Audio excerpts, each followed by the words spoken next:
if dragons existed, and could they have been dinosaurs? And is there any archaeological evidence of dragons that we know about? Anybody want to talk about a dragon? Thought he answered that already. Well, maybe you can add to it. There are certain creatures like the bombardier beetle, for example, that has chambers with chemicals separated. And when they squirt, those chemicals combine and cause pain. Now, some of these chemicals, when they combine, cause fire. So the Bible talks about some of these issues, and the legends talk about some of these issues. So some of these creatures, which might have been dinosaurs, if you look at their skeletons, they have these chambers that could have contained chemicals that when they blow them out, that they turn into a fiery spectacle. So it's possible, yes.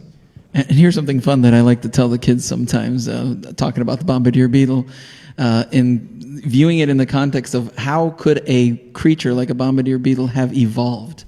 If they're producing in their body two separate chemicals that when mixed create a toxic explosion, how would that bug have gotten that far? How many times would he have blown himself up trying to figure out, oh, that wasn't it, let's try this again. A million years goes by, blows himself up again. So it's cool to see the intricate detail on some of these little creatures making their own little chemicals and not blowing themselves up. Yeah.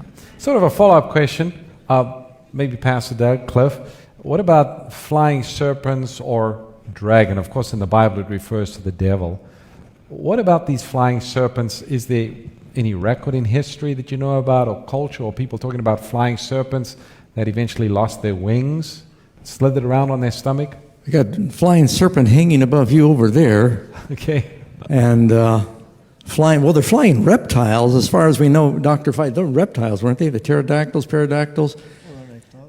The Bible does speak in Isaiah, and I don't remember the exact reference, about fiery flying serpent. And so we know that the serpent was cursed to go upon its belly. Now that means that it mobilized itself other ways before that, and so I believe Spirit of Prophecy said they had wings. Mm-hmm.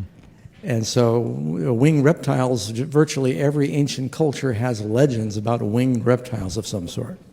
You know, it's funny. I just read something yesterday and I never heard this, and I'm going to check it out. The Hebrew word for the serpent, nahash. It said, "Hanahash hara arum mikol animals of the field." The serpent was more clever, but hanahash, it said that means a flying creature.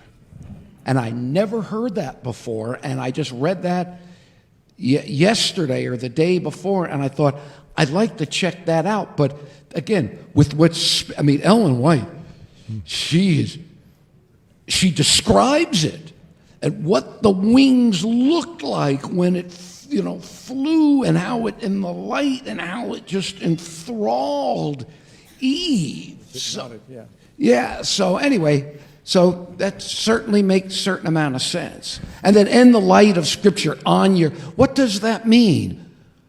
Cursed are you, and on your feet you will go. It's very cryptic in Scripture, but if you look at it that way, wow, that really makes some sense. So. Yeah, he lost his wings. There are many serpents that have rudimentary appendages, like legs, fully formed, but they are rudimentary. That means the genetic potential to produce that structure is still there, but it's masked, it's latent. It's wrapped around histones, it's never read, so they don't come to the fore. So in the same way, you have features in some of these creatures which seems to indicate that they could have had something like wings, yes.